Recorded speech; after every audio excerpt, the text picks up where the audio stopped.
तो PS2 के पास अगर वो पॉजिटिव स्टेट में तो उसके पास लूज करने की टेंडेंसी है और वो लूज करके नेगेटिव पे चला जाता है, और फिर नेगेटिव से पॉजिटिव पे जब वो आ रहा है इसका मतलब वापस से वो इलेक्ट्रॉन को एक के बाद एक ट्रांसफर कर रहा है, it is just passing the electron. फिर से PS1 जो था वो पॉजिटिव पे बैठा था नॉर्मली, उसने इलेक्ट्रॉन एक्साइट करके अपने आप को नेगेटिव पे गया और NADP नॉर्मल स्टेट पे आ गया by taking up the electron and proton, उसे रिडक्स पोटेंशियल। Yes ma'am. ठीक है मैम, NADPH का फंक्शन क्या होता है? NADPH रिड्यूसिंग पावर है, जो आपने केल्विन साइकिल में यूज किए हैं 12 यूनिट्स, जो H+ हाइड्रोजन कैरियर है, हाइड्रोजन और इलेक्ट्रॉन प्रोवाइड करेगा। इलेक्ट्रॉन एक्सेप्ट करता है ये? इलेक्ट्रॉन और प्रोटॉन दोनों एक्सेप्ट करता है। Okay ma'am, yes right. और कुछ इसके अलावा बचा? एनीवन? मैम NADPH से तो हमें ATP मिलती है ना? नहीं, एक मॉलिक्यूल 3 ATP के बराबर नहीं होते? वो NADH होता है बेटा, NADPH नहीं होता। That is in the mitochondria, not in the chloroplast. Fine. Right, NADPH है ये, NADPH। ATP ये तब देगा जब रेस्पिरेशन की बात कर रहे हो, आप रेस्पिरेशन में नहीं करा रहे हो। You are not नहीं running ma'am, the C3 ATP। Cycle में NADPH देता तो है मैम। कैसे देता है ATP बच्चे? कहाँ दिया उसने ATP बताओ? कहाँ पढ़ा हमने जहाँ उसने ATP दिया? NADPH तो खुद ही इलेक्ट्रॉन प्रोटॉन देने के लिए यूज हो गया। यहाँ पर NADPH ने अपने इलेक्ट्रॉन प्रोटॉन दे के NADP+ में कन्वर्ट हो गया, रिएक्शन में फिनिश हो गई। जो आपने NADPH+ H+ बनाया था उसने आपने NADP+ रिन्यू कर दिया। ठीक है मैम। ठीक है ना, तो NADPH H+ H+ 3 ATP कभी नहीं देता, NADH देता है 3 ATP, वो भी तब जब माइटोकॉन्ड्रिया में रेस्पिरेशन चल रहा होता है, जब ETS होता है। ETS के अलावा ये नहीं दे सकता। इलेक्ट्रॉन ट्रांसपोर्ट स्कीम और ऑक्सफॉर्स ऑक्सीडेटिव फॉस्फोराइलेशन चलाते हो तब ATP आपको मिलता है, अदरवाइज ATP नहीं मिलता। ठीक है, ठीक है, right. Okay everyone, so now a complete recap of the C3 cycle. अब जो हमने यहाँ पर ये C3 साइकिल में देखा है, राइट, तो दैट वी सेड कि C3 साइकिल अगर हम इसमें देखते हैं तो हमने स्टार्ट किया था, right, by using the RUBP। तो हमने यहाँ पर RUBP लिया और RUBP में we have given CO2 which is dissolved with the water in the cell cytoplasm in the presence of the enzyme Rubisco and catalyzing the process called carboxylation, forming the first stable product called phosphoglycerate, which is called PGA. This phosphoglycerate which is being there is getting converted into phosphoglyceraldehyde, where this phosphoglyceraldehyde is called PGAL or called triose phosphate.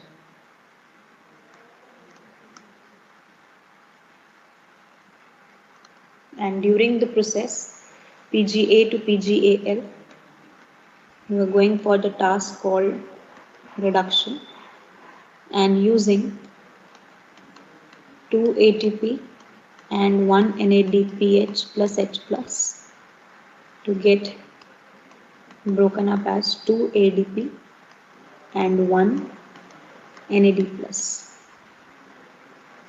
जो PGAL है हमारे पास, यहाँ से बाहर कुछ molecules निकलेंगे, 2 molecules, जब हम केल्विन साइकिल इसकी बार बार चलाएंगे तब, right, and else it will go for the regeneration of RUBP. So third is the regeneration, and during this regeneration process it is going to use ATP broken up it as ADP plus P. ये process हमारे पास चल। हाँ जी बेटा। Ma'am यहाँ पे जो second process है ma'am उसके अंदर 2 ATP एंड 2 NADPH होता है ना? हाँ sorry, 2 ATP and 2 NADPH। Fine, complete यहाँ तक का फिनोमिनन सबको अच्छे से। And this glucose is converting as sucrose और starch, and this is the C3 cycle. So we say total 6 turns are required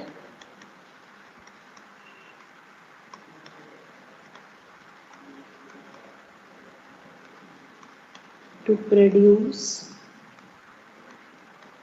1 molecule of glucose. एक glucose का molecule बनाने के लिए हमने 6 टर्न कैल्विन साइकिल के पूरे करने पड़ेंगे ताकि एक ग्लूकोज का मॉलिक्यूल बन जाए। And in this C3 cycle we say total ATP and NADPH plus H plus consumed per CO2 equals to 3 ATP and 2 NADPH। हमने कह दिया CO2 is to ATP is to NADPH plus H plus ratio, that is CO2 1 है हमारे पास, ATP 3 है हमारे पास, NADPH plus H plus 2, ratio is 1:3:2। जहाँ हमने कहा total energy required for 1 glucose unit preparation equals to 18 ATP and 12 NADPH plus H plus। Done यहाँ तक बचा? Right, so this is the overall C3 cycle।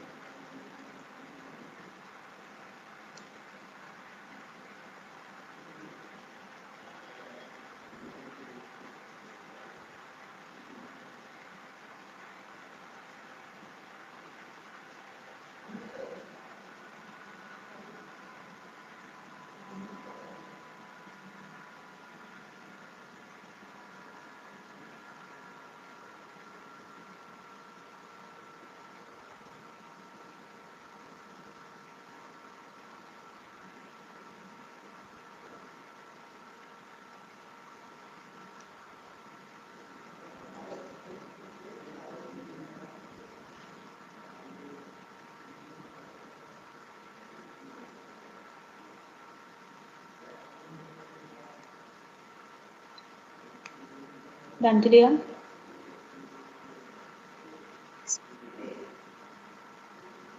Yes guys, Yes, ma'am. completed है यहाँ तक पूरा C3 साइकिल अच्छे से। कहाँ कहाँ ATP कंज्यूम किया, कहाँ कहाँ NADPH plus H plus consume किया, कितने ATP इन्वॉल्व हो गए टोटल में, right, and the whole 3 steps.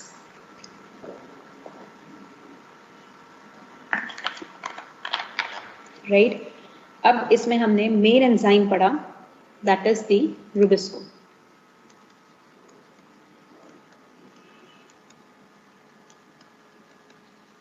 The key player of C3 pathway। C3 pathway का की प्लेयर है हमारे पास रूबिस्को। अब हमें वही देखना है कि रूबिस्को कैसे काम करता है and what's the functioning of this Rubisco is actually.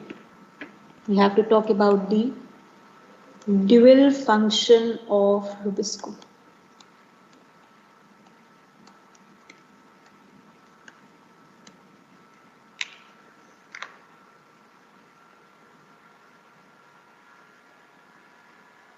Yes, everyone, start करें।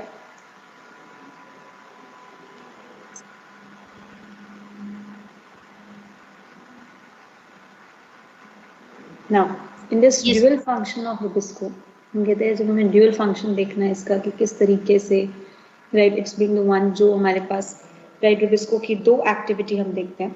हम कहते हैं Rubisco है क्या बेसिकली? तो Rubisco is RUBP carboxylase oxygenase, ये है हमारे पास। जहां पर हमने कहा इसके पास एक साइट है जिसपे बाइंड करता है RUBP एंड एक साइट है जिसपे या तो CO2 बाइंड करेगा या O2 बाइंड करेगा, जिसमें से हम कहते हैं इफ CO2 will bind, तो कौन सी एक्टिविटी चलेगी हमारे पास?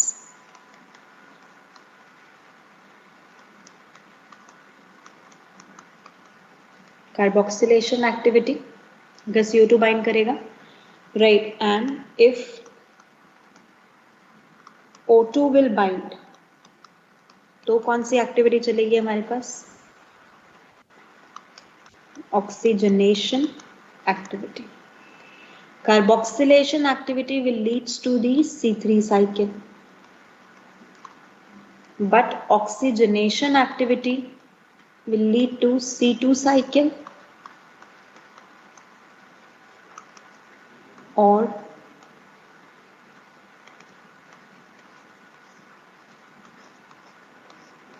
photorespiration. राइट, तो अगर हमने कहा ऑक्सीजन बाइंड करता है तो ऑक्सीजनेशन एक्टिविटी, CO2 बाइंड करता है तो कार्बोक्सिलेशन एक्टिविटी. फाइन, राइट, ये हमारे पास ओवरऑल इसकी दो मेन एक्टिविटी होगी. Now the point is what are the factors which will define कि कार्बोक्सिलेशन करेगा या ऑक्सीजनेशन करेगा. राइट, तो हमें ये पता होना चाहिए ना. Right, factors defining carboxylation or oxygenation activity of Rubisco. Right, guys? Right, कौन कौन से factors हैं? Anyone who can tell me? Which factor is there? Can I say the first factor is light. CO2 by O2 ratio. हाँ, light भी आएगा. CO2 by O2 ratio means कैसे? हमने कहा अगर लेट अस सपोज प्लांट के अंदर CO2 by O2 greater than 1 है तो कौन सी एक्टिविटी शुरू हो गई? कार्बोक्सिलेशन. Carboxylation activity, right. और वहीं पर अगर इसकी ratio CO2 by O2 is less than 1 तो it will begin with the exactly oxygenation activity. Right, actual में ध्यान रखना Rubisco has more affinity for, किसके लिए ज्यादा एफिनिटी है? CO2 then O2. तो अब CO2 थोड़ा भी कम होगा तो O2 की तरफ शिफ्ट हो जाएगा. राइट, सो CO2 कम नहीं होना चाहिए ताकि ये प्रोसेस हमारे पास एक्टिव ना हो सके. फिर हमने कहा the second main factor is high temperature and high light intensity. ये दोनों फैक्टर ऐसे हैं जो कॉज करते हैं, जो इंड्यूस करते हैं oxygenation. They both induce oxygenation activity by rubisco. Rubisco के थ्रू ऑक्सीजनेशन एक्टिविटी को इंड्यूस करते हैं. By because at high temperature, और हाई टेम्परेचर ही रिलेटेड है हाई लाइट इंटेंसिटी से. टेम्परेचर ज्यादा होगा तो ऑब्वियसली बात है लाइट इंटेंसिटी ज्यादा होगी. तो हमने कहा solubilization of CO2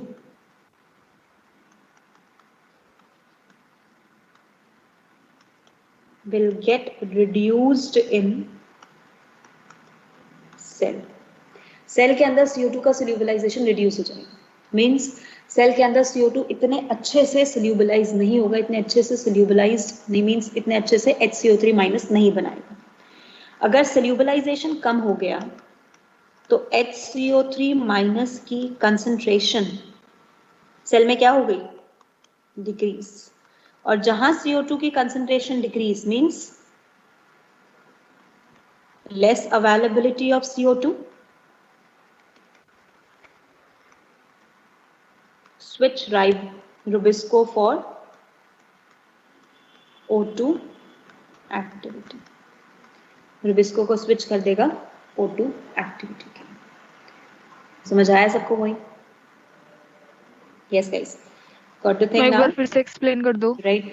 Once again हमने कहा अगर टेम्परेचर ज्यादा है तो हाई टेम्परेचर पे इट विल इंड्यूस ये इंड्यूस करेगा हमारे पास कि सोल्यूबलाइजेशन CO2 का कम हो जाए। जहां आपने CO2 का सोल्यूबलाइजेशन कम कर दिया, तो CO2 का सोल्यूबलाइजेशन कम करने का मतलब CO2 कम सोल्यूबलाइज है, HCO3 माइनस की कंसंट्रेशन कम हो गई, CO2 की अवेलेबिलिटी रुबिस्को पे कम हो गई, ऑटोमेटिकली रुबिस्को के पास एक ही चॉइस रहेगी कि go for oxygenation and then C3 cycle का रेट हमारे पास क्या हो जाएगा, कम। समझ आया पॉइंट? अब मैम ऑप्टिमम टेम्परेचर कितना होना चाहिए रुबिस्को के एक्टिवेट होने के लिए? 25 to 30, राइट। कंप्लीट यहाँ तक? बट ऐसा नहीं होगा कि हाई टेम्परेचर पे मतलब फोटोलाइसिस ज्यादा हो रिक्वायरमेंट के अकॉर्डिंग? फोटोलाइसिस से कैसे मतलब है? तो ज्यादा फोटोलाइसिस से का क्या मतलब? फोटोलाइसिस आप कैसे डिफाइन कर रहे हो हाई टेम्परेचर से? तीनों मैम फोटोलाइसिस कहाँ से आ गया यहाँ पे? फोटोलाइसिस तो होगा ही नहीं ना बच्चे। फोटोलाइसिस लाइट रिएक्शन का पार्ट है, वो तो अपना अलग चल रहा है, ये तो रुबिस्को का पार्ट है, ठीक है। नहीं तो photolysis is not at all related with this, right. तो इसका मतलब हमने कहा कि अब अगर मैं यहाँ पर कहूँ कि किस पॉइंट पे जाके मेरे पास रुबिस्को फोटो रेस्पिरेशन परफॉर्म करेगा, फोटो रेस्पिरेशन और C2 साइकिल और glycolate cycle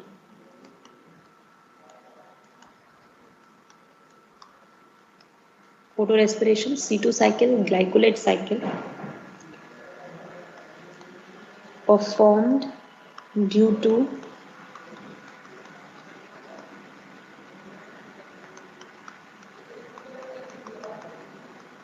oxygenation activity of rubisco. Rubisco के ऑक्सीजनेशन एक्टिविटी की वजह से परफॉर्म होगा, leading to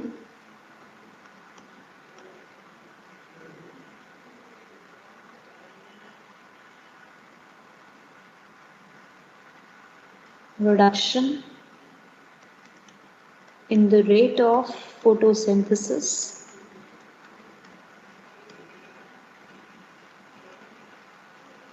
when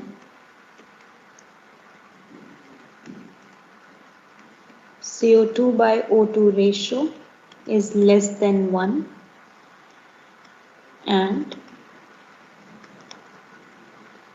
high temperature, high light intensity is found। इन दो जगह पे हम कहेंगे फोटो रेस्पिरेशन, C2 और ग्लाइकोलेट साइकिल हमारे पास चले।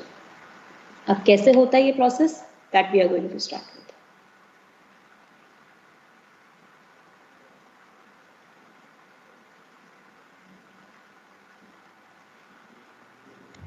मैम हाई लाइट इंटेंसिटी पे तो मैम फोटोसिंथेसिस बढ़ जाता है ना रेट? हाई लाइट पे बियॉन्ड द ऑप्टिमम नहीं बढ़ता बेटा, रेट कम होता है। ओके मैम, ठीक है, ऑप्टिमम Yes. से ज्यादा पे आप जाओगे तो। Yes ma'am. कंप्लीट यहाँ तक बचा पॉइंट? स्टार्ट कर दे फोटो रेस्पिरेशन अब।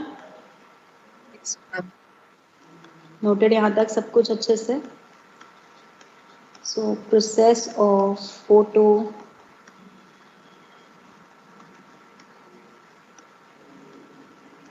respiration. Now this process of photorespiration occur in chloroplast, peroxisomes and mitochondria। ये हमारे पास 3 ऑर्गेनेल्स में होता है, क्लोरोप्लास्ट, पेरोक्सिसोम, माइटोकॉन्ड्रिया, राइट।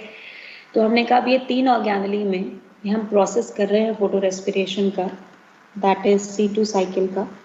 तो अब ये प्रोसेस अब कैसे इन तीनों में करते हैं, right, in coordinated and sequential manner. ये ऑर्डर चेंज नहीं होना चाहिए, यही रहेगा, right. Chloroplast, peroxisome, mitochondria.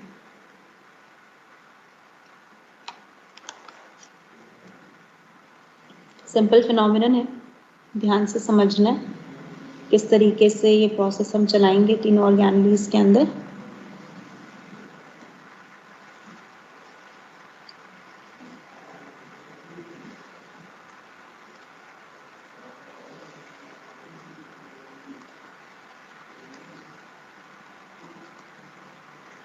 Chloroplast, peroxisomes and mitochondria. Okay everyone, begin करें।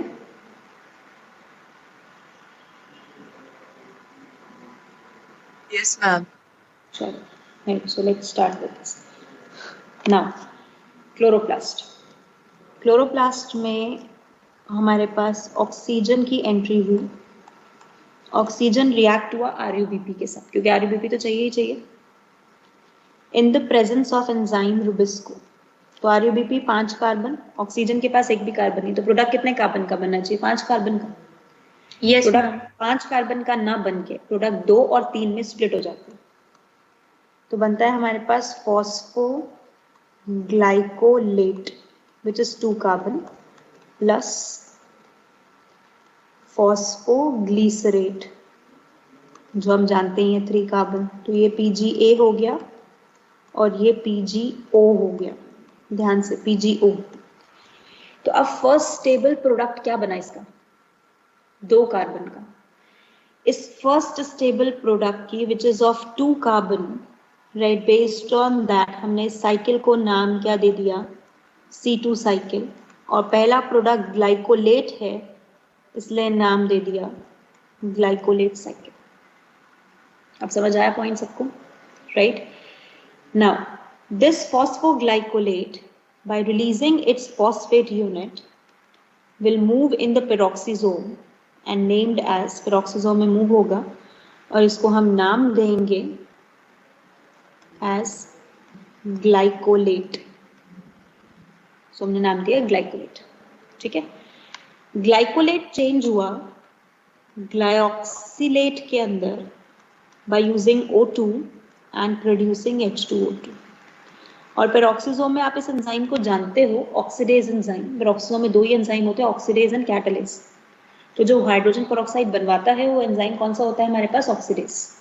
तो हमने कहा ग्लाइऑक्सिलेट हमारे पास बन गया। The glyoxylate will go for transamination and will produce, right, transamination करेगा और प्रोड्यूस करेगा amino acid glycine by using glutamate converted into alpha ketoglutarate. याद है हमने मिनरल में पढ़ा था? तो ग्लूटामेट से अल्फा कीटोग्लूटेट NH4+ कहाँ चला गया? ग्लाइऑक्सिलेट के पास क्या बन गया हमारे पास? Glycine. The glycine amino acid will enter in the mitochondria, क्योंकि हर ऑर्गेनेल एक दूसरे से, right, by the process of cyclosis connected होती हैं, राइट। तो that's why the molecule can easily swift from one place to the another place, बड़े आराम से स्विफ्ट कर सकते हैं। तो ग्लाइसिन यहाँ आ गया, मेरे पास 2 यूनिट के ग्लाइसिन आ गए। इसका मतलब पहली वाली रिएक्शन मैंने 2 बार चलाई है सारी, क्लोरोप्लास्ट में भी पेरोक्सिसोम में भी, ताकि 2 ग्लाइसिन माइटोकॉन्ड्रिया में पहुंच जाए। ये 2 ग्लाइसिन मेरे पास चेंज हो गए into a unit called serine। ये मेरे पास चेंज हो गया यूनिट कॉल्ड serine। अब 2 ग्लाइसिन जब मेरे पास serine में चेंज हो जाते हैं, तो हमने 2 अमीनो एसिड को, अगर एक अमीनो एसिड में मैं चेंज करा रही हूँ तो ऑब्वियस सी बात है इस पे एक CO2 भी बाहर आएगा, एक NH3 भी बाहर आएगा, क्योंकि 2 अमीनो एसिड हैं तो 2 COH और 2 NH2 हो गए। आप एक अमीनो एसिड बना रहे हो तो उसके पास एक COH और एक NH2 गया, तो आपका बाहर क्या आ गया? CO2 and NH3। पॉइंट समझ आया? This CO2 which is being released out, it's the one which get exit from the plant। ये प्लांट से एग्जिट होगी। जो ये serine बना ये वापस आया पेरोक्सिसोम में, and serine then converted into hydroxypyruvate again by transamination reaction। ये हाइड्रोक्सीपाइरुवेट में कन्वर्ट हुआ, जहां पर अब अल्फा कीटोग्लूटरेट चेंज हो गया ग्लूटामेट में। तो जो आपने देखो ऊपर लिया था ना, वो आपने वापस कर दिया। हाइड्रोक्सीपाइरुवेट को आपने चेंज कर दिया इन ग्लिसरेट में, right, by using H2O2 to convert back to O2. Glycerate आ गया आपके पास. The glycerate is now converted into phosphoglycerate. और फॉस्फेट डालने के लिए आपने ATP खर्च किया और ये दोनों फॉस्फोग्लिसरेट आपने एंटर करा दिए इन दी C3 साइकिल. तो अब अगर मैं यहां पर ओवरऑल प्रोसेस देखूं बेटा तो मुझे क्या पता चल रहा है. On the one side you will let the entry of the O2 will occur. आप CO2 को यूज नहीं कर रहे, while on the another side आप CO2 को exit करा रहे हो, CO2 को liberate करा रहे हो. तो it's a process which will cause the loss of the fixed CO2 in plant. जो CO2 plant photosynthesis के लिए यूज करता उस CO2 को तो आपने बाहर निकाल दिया सिस्टम से. तो हम ये मान के चलते हैं कि 25% of the fixed CO2 has been lost from the plant.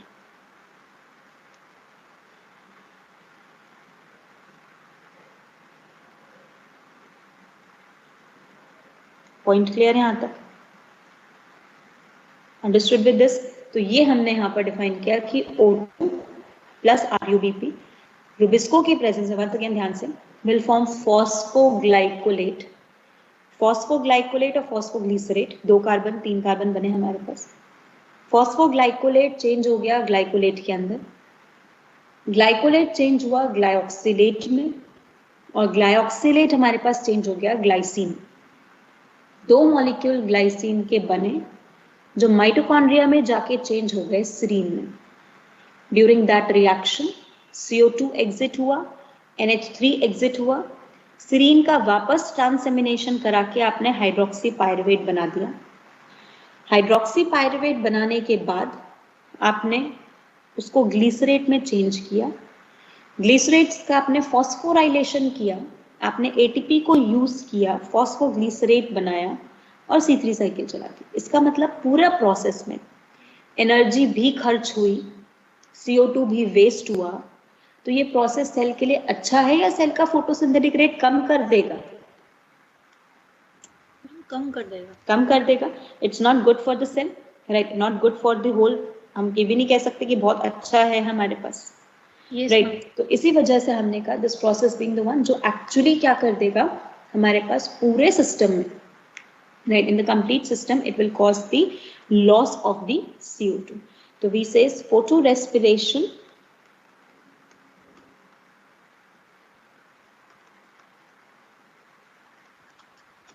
cause loss of 25% fixed carbon as CO2, which reduces productivity of the plant by declining the rate of photosynthesis. Photosynthesis के रेट को decline करके, correct.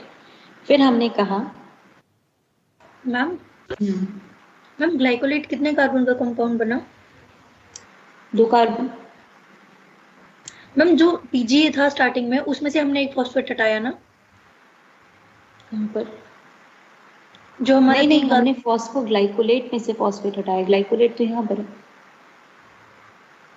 PGA तो as it is पड़ा हुआ. अच्छा ठीक है ma'am. ठीक है ना. आपके पास RUBP 5 कार्बन का था, आपने उसे स्प्लिट करके 2 और 3 का प्रोडक्ट बना दिया. अगर तीन मैम वाला उसमें से तो हमने as it is पड़ा फॉस्फेट हटाया तो मैम ये 2 कार्बन का कैसे बचा फिर? फॉस्फेट हटाया बच्चे, कार्बन नहीं हटाया. Phosphate is an additional group. हाँ मैम सॉरी मैम. ठीक है ना, समझ आ गया, कोई बात. Yes ma'am. ओके गाइस, सो यहाँ तक कंप्लीट बचा सबको, एवरीवन. मैम इसमें ऑक्सीजन का लॉस नहीं हुआ ना? ऑक्सीजन का लॉस क्यों करेंगे? ऑक्सीजन का तो गेन होता है. रेस्पिरेशन होता क्या? Use of oxygen and loss of CO2. Yes ma'am. यहाँ भी तो वही कर रहे हो, बस Yes. लाइट में कर रहे हो. Yes ma'am. समझ आया point? Yes ma'am. Right. Okay guys, now tell me site of oxygenation of RUBP or oxygenation by Rubisco. Chloroplast. Chloroplast. ठीक है, अभी कुछ क्लोरोप्लास्ट। क्वेश्चंस वाइज बता रही हूँ, जो टर्म्स आती हैं ध्यान रखना। Right, then first stable product,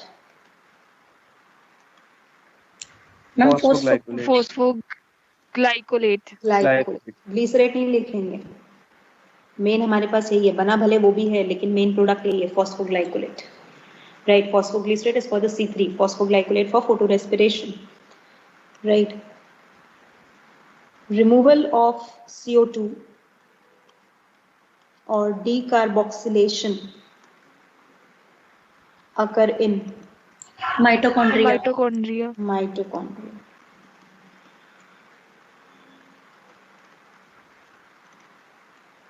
Amino to amino conversion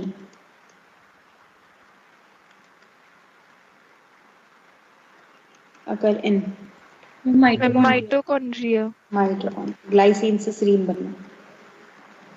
right, क्योंकि आपने क्या बनाया, ग्लाइसिन से सीरीन। Yes ma'am. ठीक है, right, oxygen will be utilized in, oxygen utilized in, किसमें यूज किया ऑक्सीजन? Organic, ma'am पेरोक्सीसोम्स। दोनों में, क्लोरोप्लास्ट। क्लोरोप्लास्ट एंड पेरोक्सीसोम्स, क्योंकि आपने पेरोक्सीसोम में भी O2 यूज किया, यस H2O मैम। बनाया ना, इसी वजह से। Right, transamination occur in, peroxisomes. Yes, peroxisome. Peroxisomes. Right, understood यहाँ तक? Yes ma'am. पूरा photorespiration. Right, so ma'am we ये से पूरी टेबल ऐसे ही लर्न करनी है। as it is.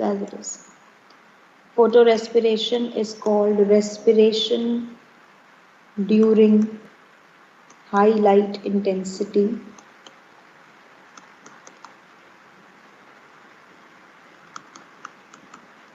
which induce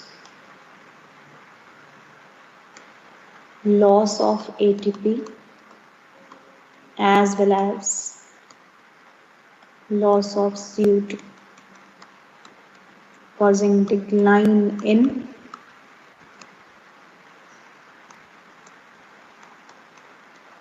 photosynthesis. Right, इसी वजह से productivity of C3 plants is high or low? High. High होगी प्रोडक्टिविटी। Yes ma'am. लो बेटा, प्रोडक्टिविटी क्या होती है? फोटोसिंथेसिस का रेट, कितना प्रोडक्ट बना लो रहा होगी है, मैम। लो गई ना, productivity will be low due to the photorespiratory losses, photorespiratory losses की वजह से। ये C3 में कम होगा। अब समझ आया पॉइंट सबको? Yes ma'am.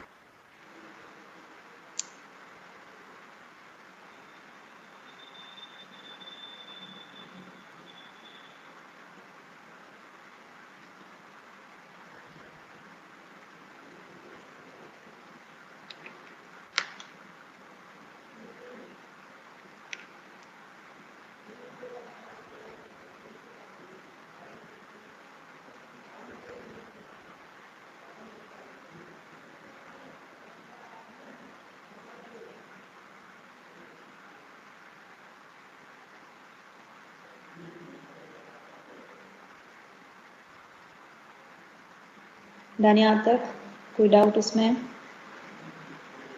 फोटो मैं एक मिनट रुक रेस्पिरेशन, जाओ मैम। हाँ हाँ नोट कर लो पहले पूरा अच्छे से। मैम ये C4 में नहीं होता। C4 पे आने तो दो भी, C4 Yes. में फोटो रेस्पिरेशन होता ही नहीं है। यस। ठीक है,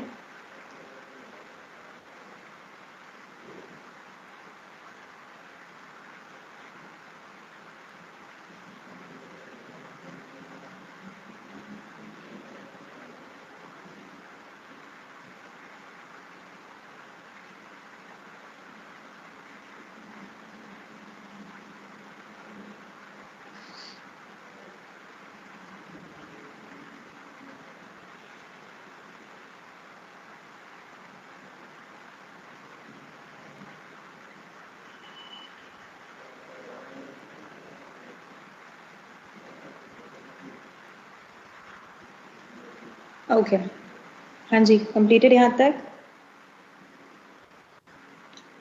yes ma'am. Fine.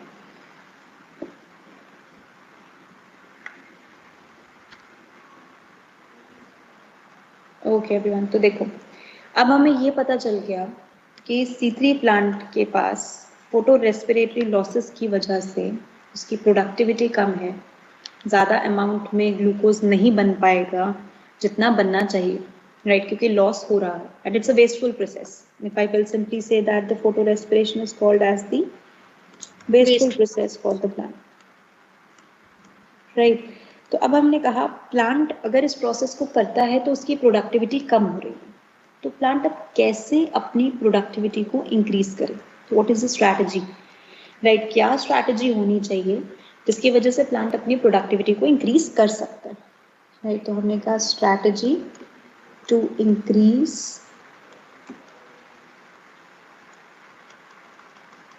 Productivity in plant. अब वो स्ट्रैटेजी एक ही है कि हम किसी भी तरीके से, राइट, क्या करें, राइट, बेसिकली फोटो रेस्पिरेशन को बंद करते हैं. तो स्ट्रैटेजी एक ही कहती है, right, that inhibit photo respiration, photo respiration को इनहिबिट कर दो, राइट, और मेक इट एब्सेंट, एब्सेंट करा दो उसको. तो ये स्ट्रैटेजी फॉलो किसने की? It is followed by tropical plants. Tropical plants ने फॉलो की, जहाँ पर लाइट इंटेंसिटी वैसे भी ज़्यादा होती है, टेम्परेचर वैसे भी ज़्यादा रहता है, तो उन्होंने इसको फॉलो करने की कोशिश की, राइट, लाइक मेज, शुगर केन, सोरघम, एमरैंथस, राइट. ये 4 प्लांट्स हैं जिन्होंने फॉलो करने की इसकी कोशिश की. और वो स्ट्रैटेजी बनाई क्या? The strategy is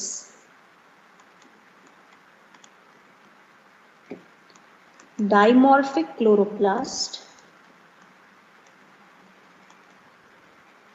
and Kranz anatomy.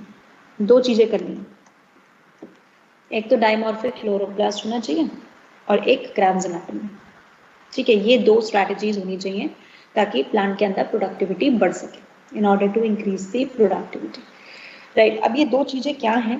Dimorphic chloroplast क्या होता है, Kranz anatomy क्या होता है, right, that we have to say for it. नहीं, ये अब हमें यहाँ पर देखना है कि what is this Kranz anatomy, what is this dimorphic chloroplast, ठीक है, right. तो अब हमारे पास क्या आया? हाँ जी बेटा. मैम ये C3 प्लांट वो है ना जिनमें C2 और C3 साइकिल एक साथ हो रही है? हाँ, C3 प्लांट वो जिसमें C3 साइकिल हो रही है, और जिसमें C3 साइकिल हो रही है, जो C3 प्लांट है उसमें फोटो रेस्पिरेशन भी हो रहा है साथ में, ठीक है, राइट. अब हमें वो स्ट्रैटेजी बनानी है कि हमारे पास ऐसे प्लांट्स आ जाएं जो कुछ ना कुछ एडाप्टेशन कॉज कर लें, राइट, जो कुछ ना कुछ क्या कॉज करे, will have something because of which photo respiration उनमें इनहिबिट हो जाए, एब्सेंट हो जाए. समझ आया पॉइंट सबको? Yes guys, complete? Doubt clear? Okay. Now see, इन्होंने क्या किया? They have taken a mesophyll cell.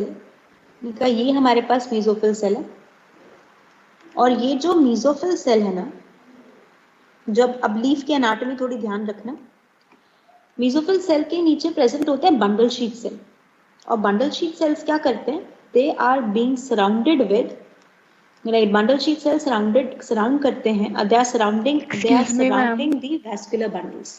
हाँ जी बेटा. मैम ये बंडल शीट सेल्स जो होते हैं मैम, वो डाइकोट लीव्स के अंदर नहीं होते क्या? सिर्फ दोनों लीफ में होते हैं. चलो let me complete the topic ना, चीज क्लियर होगी, right. Now see, bundle sheet cells are going to be present in the case of monocot dicot, दोनों में. ये एडाप्टेशन वो प्लांट करते हैं जहां पर लाइट इंटेंसिटी ऑलरेडी बहुत ज्यादा है, जहां फोटो रेस्पिरेशन का खतरा बहुत ज्यादा. हर प्लांट इसको अफोर्ड नहीं कर सकता. तो ऐसा नहीं है कि सारे मोनोकॉट्स आपके ये एडाप्टेशन करते हैं और कोई भी डाइकॉट नहीं करता. This is not at all correct. Rice एक मोनोकॉट है जो ये एडाप्टेशन शो नहीं करता, जो C3 प्लांट है, ठीक है. तो इसलिए ये चीज दिमाग में से निकाल दो, बंडल शीट सेल्स दोनों के पास होते हैं, चाहे वो डाइकॉट हो चाहे वो मोनोकॉट हो, क्योंकि अगर आपको थोड़ा सा भी ध्यान हो लीफ एनाटॉमी का, जो एनाटॉमी में पढ़ा है, हम पढ़ते थे आपका सबसे पहले मीजोफिल सेल्स होते हैं, palisade and spongy mesophyll cells, जिसे आप पैरेन्काइमा नाम देते हो।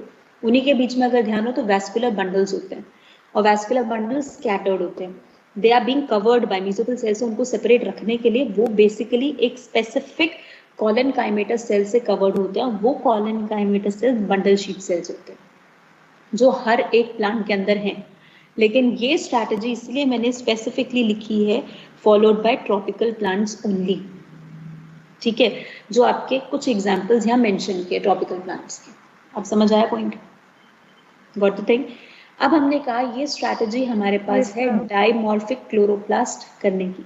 जनरली बंडल शीट के पास क्लोरोप्लास्ट नहीं होता, they don't have the chloroplast. लेकिन जो प्लांट्स ये स्ट्रैटेजी शो कर रहे हैं उन्होंने बंडल शीट सेल को क्लोरोप्लास्ट दिया, राइट? तो bundle sheet cells are being provided with the chloroplast, right? तो अब ये कॉलनकाइमेटस सेल्स हमारे पास क्लोरनकाइमेटस में चेंज हो गए, इनके पास क्लोरोप्लास्ट आ गया। तो क्लोरोप्लास्ट दिया तो सही, लेकिन वो क्लोरोप्लास्ट कौन सा दिया? ए ग्रैनल क्लोरोप्लास्ट। क्लोरोप्लास्ट दिया, वो भी अबंडेंट नंबर्स में, बहुत सारे नंबर्स क्लोरोप्लास्ट के इसमें दे दिए, लेकिन उसमें ग्राना नहीं दिया। Agranal means they have scattered thylakoids. Thylakoid दिए जो स्कैटर्ड हैं, नॉट पैक्ड इन ग्राना, ग्राना में पैक नहीं है। तो हमने कहा scattered thylakoids which are not packed in grana. Grana में पैक हमें नहीं मिलेंगे, तो they have the scattered thylakoids like this, right? तो ये हमारे पास इनके अंदर का स्ट्रोमा हो गया, which is going to be rich in rubisco, जिसको रुबिस्को में बहुत ज्यादा रिच कर दिया, right? और ये हमारे पास scattered thylakoids हो गए। ऑब्वियस सी बात है, अगर thylakoid scattered है, ग्राना नहीं बन रहा है, तो they only have PS1। इनके पास क्या प्रेजेंट है? PS1, right? तो इनके पास सिर्फ और सिर्फ PS1 प्रेजेंट है एज ए स्कैटर्ड थाइलोकॉइड, और स्ट्रोमा के पास रुबिस्को है, क्योंकि अगर हम थाइलोकॉइड को पैक नहीं करेंगे तो ऑब्वियस सी बात है, राइट? तो हमने कहा यहाँ पर अगर थाइलोकॉइड हमारे पास पैक नहीं होता है, राइट, तो it is not going to form the grana, और ग्राना अगर नहीं मिलेगा हमारे पास, या ग्राना अगर नहीं बनेगा हमारे पास, तो PS2 तो आएगा नहीं, क्योंकि प्रेस्ड मेम्ब्रेन बनेगी नहीं। समझ आया पॉइंट, राइट? मेसोफिल सेल के पास ऑलरेडी क्लोरोप्लास्ट होता है, जो हम जानते हैं, मेसोफिल सेल में हम क्लोरोप्लास्ट देते ही हैं। तो ये नॉर्मल क्लोरोप्लास्ट है, विच इज कॉल्ड ग्रैनल क्लोरोप्लास्ट। तो नॉर्मल क्लोरोप्लास्ट प्रेजेंट है, विच इज द ग्रैनल क्लोरोप्लास्ट, इसमें ग्राना है, राइट? तो यहाँ मैंने नॉर्मल ग्राना रखा, राइट, और इनको कनेक्ट कर दिया। तो यहाँ मेरे को ग्राना मिला, जिसमें PS1 भी मिला और PS2 भी मिला, लेकिन इसके स्ट्रोमा से मैंने रुबिस्को हटा दिया, रुबिस्को कर दिया एब्सेंट, रुबिस्को नहीं रखा। मैंने कहा रुबिस्को विल बी रिमूव्ड ना, रुबिस्को नहीं होगा इसमें स्ट्रोमा में, राइट? तो अब हम प्रोसेस करेंगे क्या? हमने कहा स्ट्रोमा में रुबिस्को नहीं है, ग्रैनल क्लोरोप्लास्ट हमने मेसोफिल सेल को दिया, and this is the whole process. तो अब मैंने क्यों हटाया? देखो, ये मैंने क्यों बनाया इस स्ट्रक्चर में, मेन काम क्या था? हमारे पास रुबिस्को जो है उसको गलती से भी ऑक्सीजन ना मिले, राइट?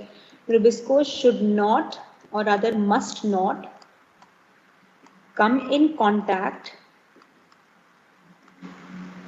विद ऑक्सीजन, ऑक्सीजन के कॉन्टैक्ट में ना आए, ताकि क्या कर सकें? So as to prevent oxygenation and always promote, और हमेशा क्या प्रमोट किया जाए? कार्बोक्सिलेशन।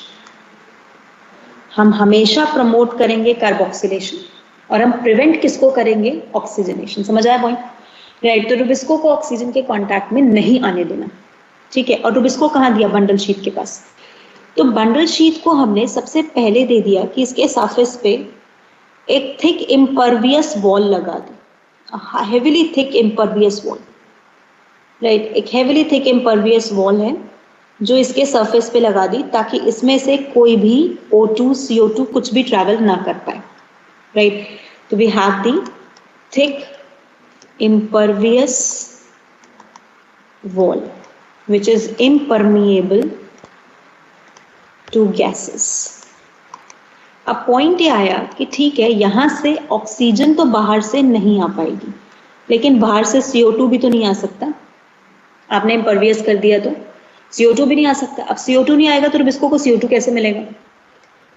देन वी से डोंट वरी, मीजोफिल सेल और बंडल शीट सेल एक दूसरे से प्लाज्मोडेस्माटा से कनेक्टेड होते हैं।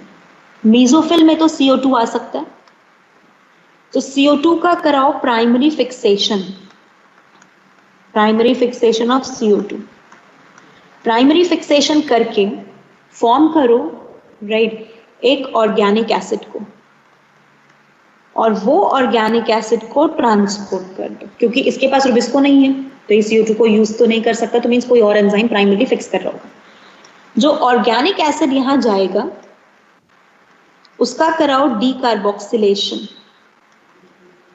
डीकार्बोक्सिलेशन करके किसको रिलीज कर दो? CO2 and another organic acid, और वो CO2 किसको दे दो? रुबिस्को, ताकि क्या चल जाए हमारे पास? C3 cycle. हो गया process complete? Yes ma'am. Right. तो हमने जो स्ट्रैटेजी बनाई, वी सेड कि क्लोरोप्लास्ट आपको 2 टाइप के देने हैं अलग अलग, एक ग्रैनल एक ए ग्रैनल। ग्रैनल तो हमेशा होता ही है, वो देने की क्या जरूरत है, वो तो ऑलवेज प्रेजेंट है। ए ग्रैनल आपको प्रोवाइड करना है किसको? Bundle sheet cell. तो बंडल शीट सेल को आपने ए ग्रैनल क्लोरोप्लास्ट दिया जिसमें ग्राना नहीं है, जिसमें स्कैटर्ड थाइलाकोइड्स हैं। आपने स्कैटर्ड थाइलाकोइड उसको दिए जिसमें PS1 है, और उसके साथ साथ उस ए ग्रैनल क्लोरोप्लास्ट में जो स्ट्रोमा है वो रुबिस्को में रिच है। राइट। अब उस बेसिस पे आपने पूरा प्रोसेस चलाया कि रुबिस्को बंडल शीट के पास है, तो आपको किसी भी तरीके से मीजोफिल से रुबिस्को को फिक्स करा के किसी ऑर्गेनिक एसिड की फॉर्म में बंडल शीट में भेजना पड़ेगा, ताकि सेफली रुबिस्को को सिर्फ क्या मिले? CO2, ऑक्सीजन मिला ही नहीं। प्लस एक और चीज देखो, आपने बंडल शीट सेल में PS2 क्यों नहीं दिया? Tell me why we haven't given the PS2 bundle sheet cell में? बिकॉज मैम उसमें अप्रेस्ड लेयर्स नहीं बनेंगी तो फॉर्मेशन कैसे होगा? नहीं, उसके अलावा मेन रीजन क्या है? What's the main reason? जब ऑक्सीजन और कार्बन डाइऑक्साइड ही नहीं आ सकता उसमें, तो करेगा कैसे? क्यों? PS2 को ऑक्सीजन CO2 की जरूरत क्या है? PS2 doesn't need any oxygen CO2, तो लाइट रिएक्शन कर रहा है। सिंपल सा रीजन है बेटा, थोड़ा सा सोचना है बस। आपने क्यों इसमें ग्राना नहीं दिया, क्यों PS2 नहीं दिया? अगर बच्चे आप इसमें PS2 नहीं दोगे तो नॉन साइक्लिक नहीं चलेगा ना, थोड़ा तो लॉजिक लगाओ। और अगर नॉन साइक्लिक नहीं चलेगा तो वाटर की स्प्लिटिंग नहीं होगी, ऑक्सीजन रिलीज नहीं होगा, रुबिस्को को अंदर से भी ऑक्सीजन नहीं मिल सकता। पॉइंट समझ आया? राइट। अगर आपने स्कैटर्ड थाइलाकोइड दिया, आपने ग्राना नहीं बनाया, तो ग्राना नहीं है इसका मतलब PS2 नहीं है ना, क्योंकि अप्रेस्ड मेम्ब्रेन नहीं है, और PS2 नहीं है इसका मतलब नॉन साइक्लिक फोटोफॉस्फोराइलेशन नहीं चल सकता। ये रीजनिंग जब तक नहीं खुद सोचोगे फोटोसिंथेसिस के क्वेश्चन सॉल्व नहीं कर सकते, जितना भी रट लो चैप्टर। PS2 अगर नहीं है, नॉन साइक्लिक नहीं होगा, तो फोटोलाइसिस ऑफ वाटर नहीं होगा। फोटोलाइसिस ऑफ वाटर नहीं हुआ इसका मतलब ऑक्सीजन रिलीज नहीं होगा, रुबिस्को को इंटरनली ऑक्सीजन मिल ही नहीं सकता। रुबिस्को एट एनी कॉस्ट, किसी भी कॉस्ट पे आपका जा ही नहीं सकता in the complete oxygenation activity, photorespiration कभी होगा ही नहीं। Yes ma'am. समझ आया point? You have to make your reasoning strong बेटा। राइट। हमने कहा इसमें थिक इम्परवियस वॉल क्यों हमने बनाई? ताकि हम बाहर से ऑक्सीजन ना ले सकें। हमने PS2 क्यों नहीं दिया? ताकि हम अंदर से ऑक्सीजन ना प्रोड्यूस कर सके। हमने CO2 कहाँ से दिया? ऑर्गेनिक एसिड के थ्रू दिया। वो ऑर्गेनिक एसिड कहाँ बना? मीजोफिल में बना। मीजोफिल को रुबिस्को क्यों नहीं दिया? क्योंकि मीजोफिल के पास इम्परवियस लेयर नहीं है, और इम्परवियस लेयर नहीं है तो उसमें ऑक्सीजन भी अंदर आ सकता है। राइट। तभी हमने प्राइमरी फिक्सेशन किसी और एंजाइम से कराया, और उस एंजाइम से कराएंगे प्राइमरी फिक्सेशन जो सिर्फ कार्बोक्सिलेशन कर सकता है, जो कभी ऑक्सीजन से रिएक्ट ही नहीं करता, ताकि कभी चांस ही ना रहे कि ऑक्सीजन से वो रिएक्ट करे और गलती से हमारे पास ऑर्गेनिक एसिड ना बन पाए। कंप्लीट हुए points? Yes ma'am, correct. Right right. So ये छोटे छोटे पॉइंट्स है, ध्यान रखने हैं। तो this is being called as the dimorphic chloroplast. Right, so different type of chloroplast and specific arrangement which is called Wraith arrangement. जो ऐसी अरेंजमेंट हमने की कि एक के अराउंड इतनी थिक वॉल दे दी, इसको हमने नाम दे दिया रेथ अरेंजमेंट.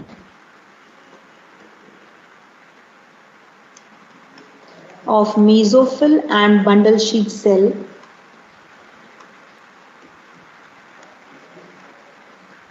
इसी को नाम दे दिया, defined as Kranz anatomy.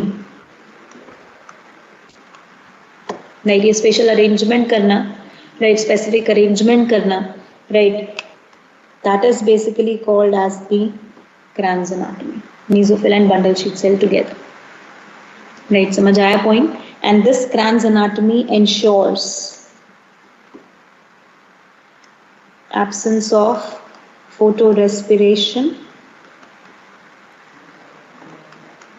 and increase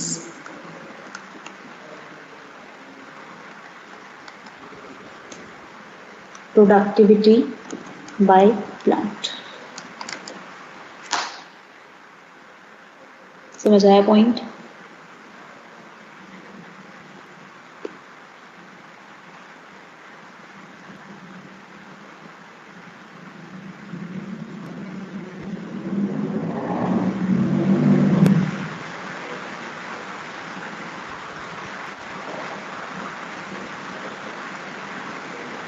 Completed till this?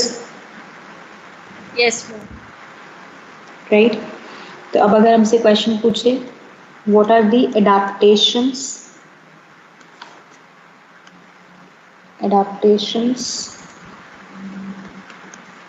favored by bundle sheath cell?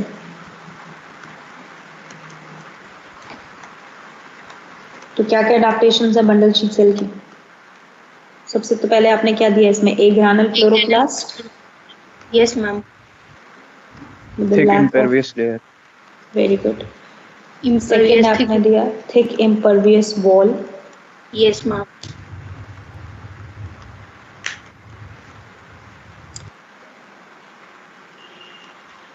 impermeable to gaseous exchange, कोई gaseous exchange नहीं हो सकता है. And third abundant number of chloroplast, Yes, ma'am. ताकि प्रोडक्टिविटी बढ़ जाए. And the plant who is having this complete dimorphic chloroplast and Kranz anatomy is called C4 plant. जिस plant के पास आपको ये सब कुछ मिलेगा, so the plant following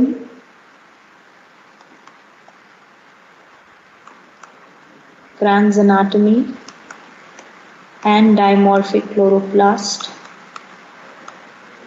and the spatial pathway. और अब spatial pathway कौन सा है हमारे पास? Hatch and slack pathway. Yes, ma'am. That plant is called as the C4 plant. Ma'am adaptation में हम रुबिस्को और PS2 वाला पॉइंट नहीं लिखेंगे? हाँ बिल्कुल लिखेंगे. वो अंडरस्टूड है बेटा, लैक ऑफ PS2 और रुबिस्को वहाँ पर चला गया. ओके. ठीक है, वो ऊपर मैंने लिख दिया इसलिए मैंने नीचे स्पेसिफिकली नहीं लिखा.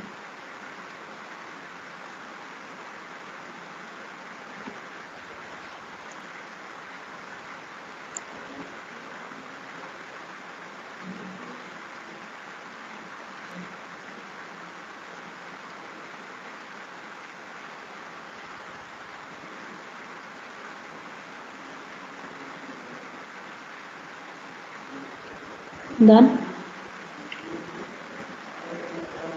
Yes, ma'am.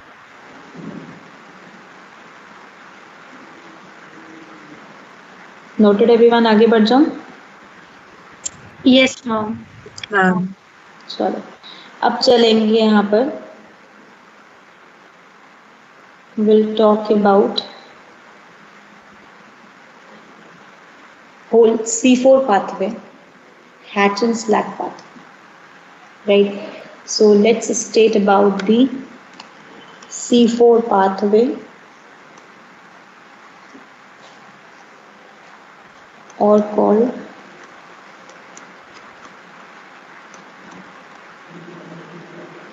Huygens black pathway.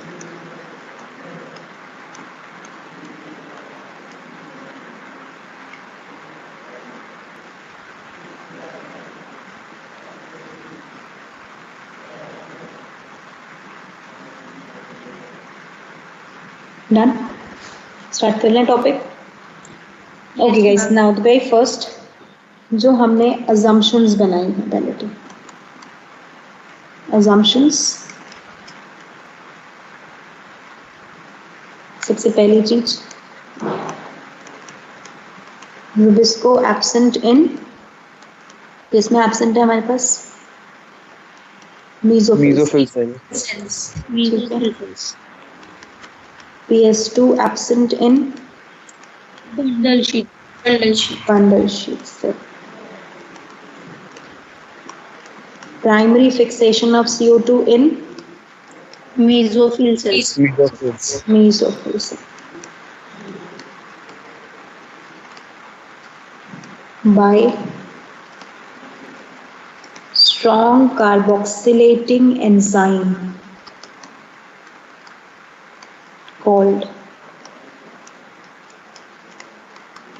pepcase. PEP carboxylase. हमें लेना ही नहीं था चांस कि ऑक्सीजनेज आए, तो हमने हटा ही दिया. हमने कह दिया भाई इसको PEP carboxylase.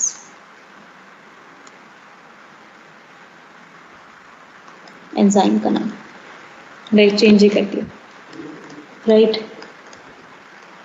Transport of organic acid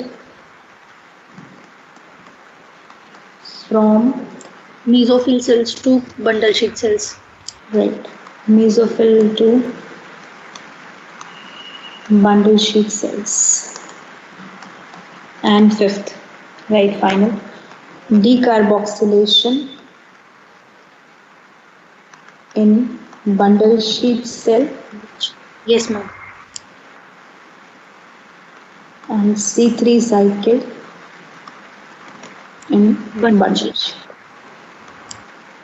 ये सब पॉइंट्स एज इट इज याद रखें. फाइन. तो अब ये assumption let's begin with this. किस तरीके से हम इसको स्टेट करते हैं.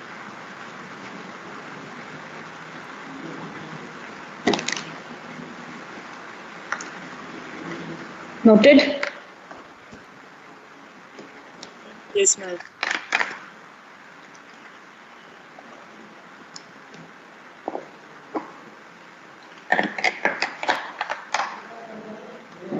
तो स्टेप बाय स्टेप क्लियर हुआ बेटा, कैसे कैसे मूव कर गए.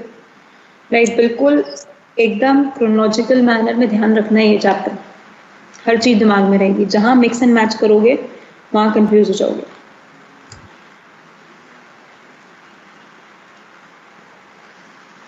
Now taking up the complete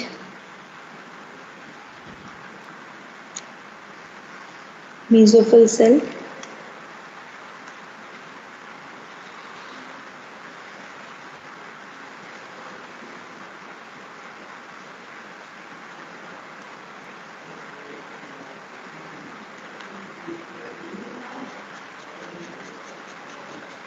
And this is the one.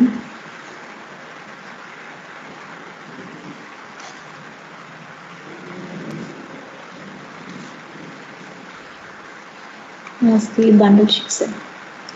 कौन सी रिएक्शन कहाँ हो रही है? साइटोप्लाज्म में हो रही है, माइटोकॉन्ड्रिया में हो रही है, क्लोरोप्लास्ट में हो रही है. ध्यान रखना. माइटोकॉन्ड्रिया तो वैसे नहीं है कोई. राइट. लेकिन you need to remember that. तो mesophyll cell and this is the one.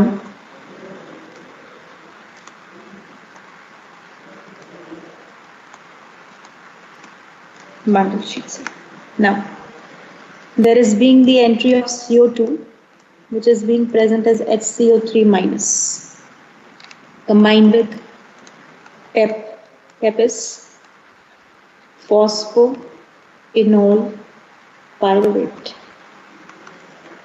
When you combine these two, then PEP is 3 carbon, HCO3 minus is 1 carbon. The product formed is to be the Oxaloacetic 4 acid. carbon.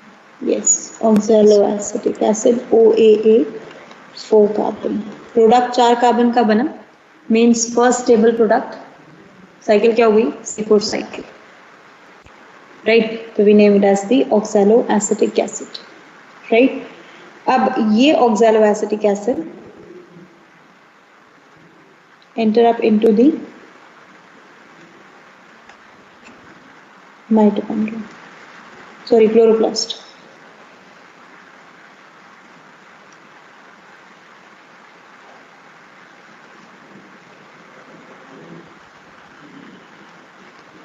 तो ये अब हमारे पास chloroplast में enter हुआ, and this oxaloacetic acid changes into the malic acid, consuming NADH plus H plus and producing NAD plus. ठीक है, malic acid which is being formed is getting transported through plasmodesmatine to the bundle sheet cell. This malic acid is going to be broken down, producing pyruvate plus CO2. Correct? Within its rubisco, or within its chloroplast,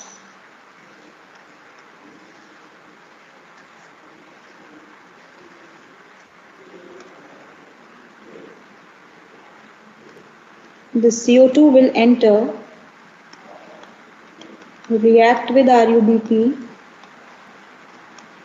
in the presence of rubisco, form PGA, PGAL, and going for the whole C3 cycle. Correct? This pyruvate convert first into aspartate and enter over here, where it will convert first into aspartate. पहले सबसे पहले किस में convert होगा? Pyruvate में. Convert into pyruvate, and then pyruvate will enter up into the mesophyll cell. Because this pump is बचा, ये जो pump है ना हमारे पास, ये pump actual में मेलेट एस्पारेटेट पंप, जो सिर्फ किसकी एंट्री करा सकता है? मेलेट की और एस्पारेटेट की. तो मेलेट को भेजा, तो यहाँ से आएगा कौन हमारे पास? एस्पारेटेट. तो एस्पारेटेट यहाँ से गया, एस्पारेटेट यहाँ पर आया और कन्वर्ट किस में हुआ? पायरुवेट में, और पायरुवेट एंटर कर गया. यहाँ तक का पॉइंट क्या है सबको? Yes guys. Now this pyruvate will get converted into PEP, phosphoenol pyruvate, using ATP to be broken down as AMP plus PPR. अभी समझाऊंगी रिएक्शन. ATP is broken down into AMP plus PPR. ATP break हो गया और हमारे पास बन गया PEP. Now PEP is going to be used up again in the process. Fine, right? ये हमने ओवरऑल प्रोसेस देखा. अब इसी में ही रिएक्शंस की लेबलिंग और एंजाइम के नाम बहुत ध्यान से समझना, राइट? फिर से, ताकि ये पूरा पॉइंट अब clear. This is the first step called carboxylation or called primary fixation, using the enzyme peptidase, strong carboxylating enzyme peptidase, right? This is the organic acid synthesis done by the enzyme malate dehydrogenase. Right? This is the C step transport. अभी नीचे लिखूंगी. Fine.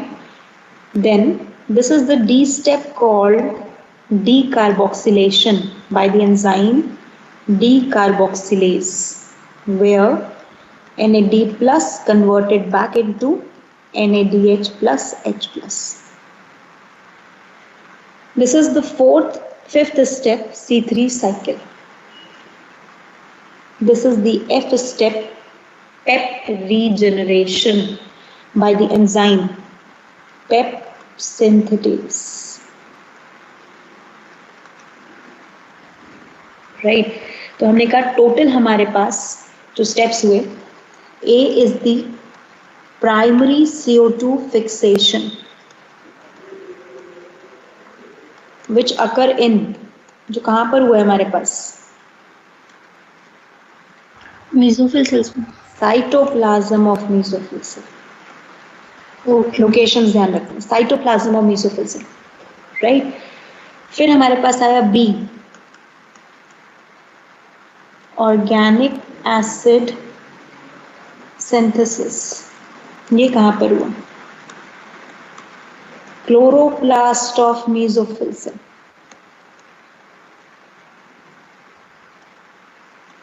Right. C is the transport of organic acid through malate aspartate pump in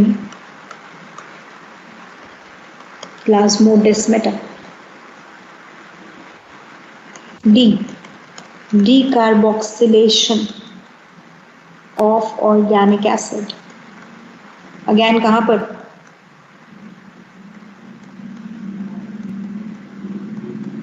cytoplasm of bundle sheet cells. Exact, bundle sheet cell. E, C3 cycle in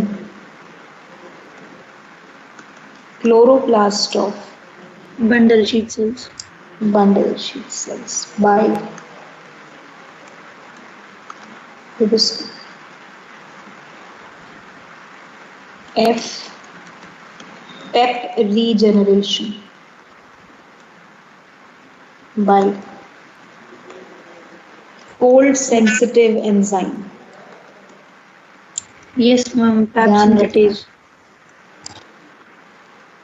called PEP synthetase or called pyruvate thiokinase.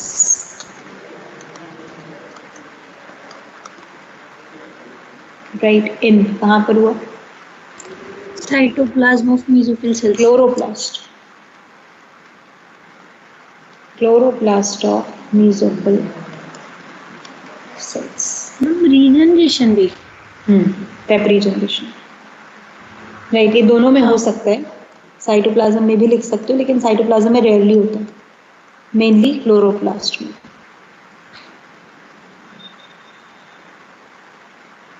Process समझ आया बच्चा सबको? Everyone completed with the step-by-step process detailing everything? Ma'am scroll down कर दो। हाँ,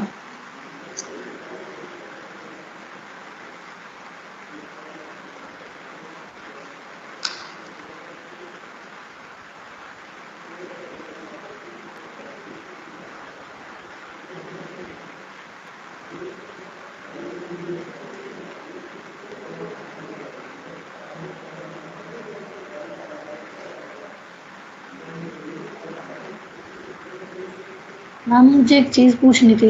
हाँ जी। Ma'am हमारे जो AITS है मैम वो ऑफलाइन कब से होंगे, कोई आइडिया है क्या मैम? अभी तो ऐसा कोई आइडिया नहीं है, या ऐसा कुछ है नहीं वैसे एक्चुअली में। फाइन, तो लेट्स सी कब होता है ये काम। मैम क्लासेस का भी नहीं तो मैम टेस्ट हो जाते मैम। क्या हो जाते, टेस्ट ऑफलाइन। लेट्स सी बेटा कैसे प्रोग्रामिंग होती है, आगे कैसे करते हैं। मैम अब ये AMP के बारे में बता रहे थे ना? अभी बताऊंगी, आऊंगी उस पर भी।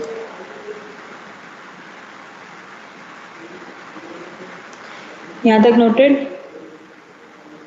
Yes ma'am.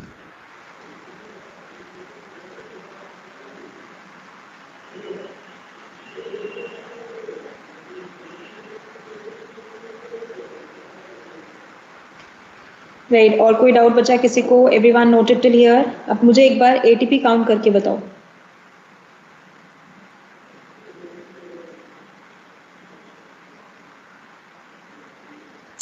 Ma'am 5 ATP। सोचो अच्छे से। एटीपी मैम काउंट करके ग्लूकोज के ओवरऑल लिए बताना है या जनरली बताना है? टोटल, एक ग्लूकोज के लिए टोटल कितने एटीपी कंज्यूम होंगे for one glucose? Ma'am 30 ATP। Everyone?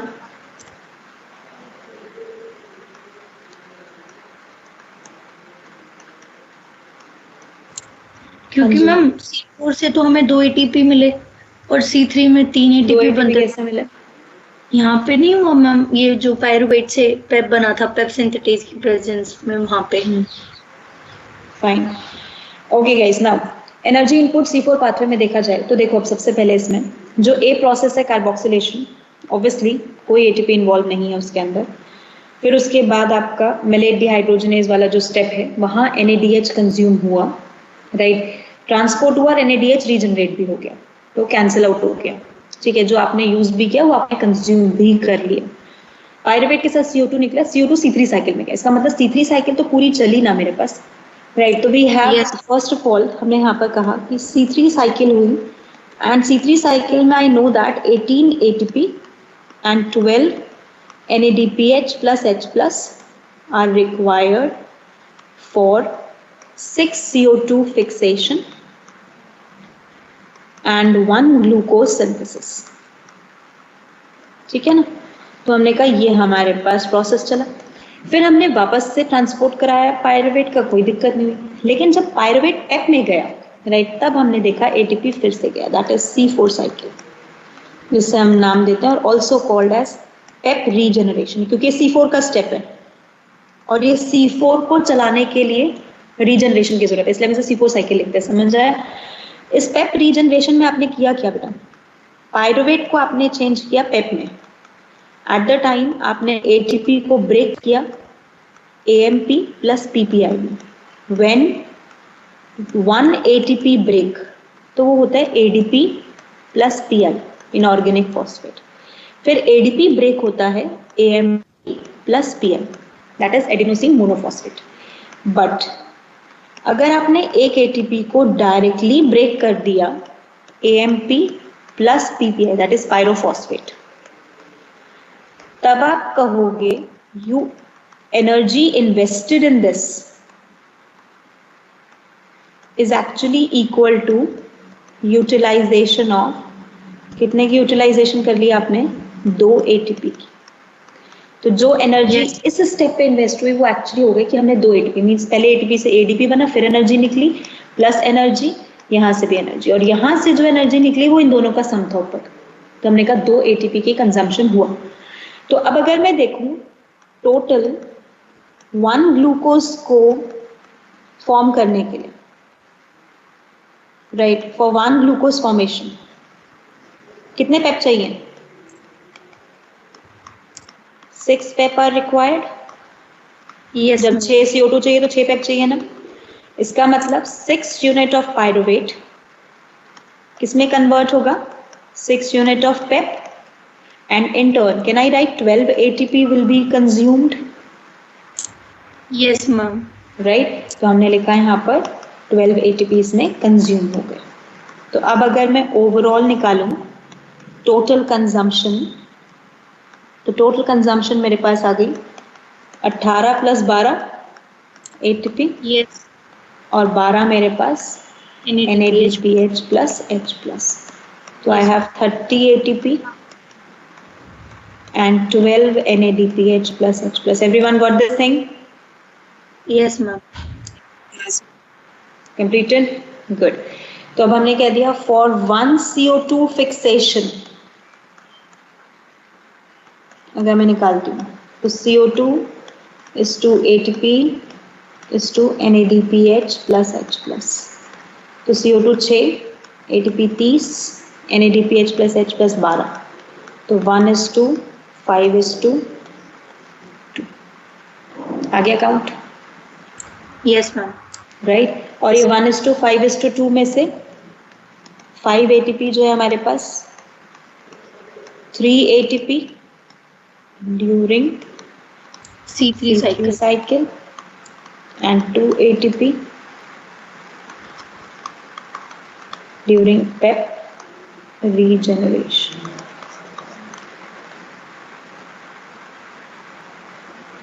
Right, तो अगर C3 के कंपैरेटिव करें तो क्या ये एनर्जी एक्सपेंसिव है?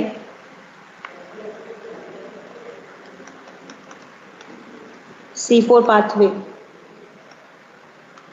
is more energy expensive ना, ज्यादा एनर्जी खर्च हो रही है ना इसके अंदर, यस मैम। तो more energy expensive than C3 pathway. But plant with C4 pathway,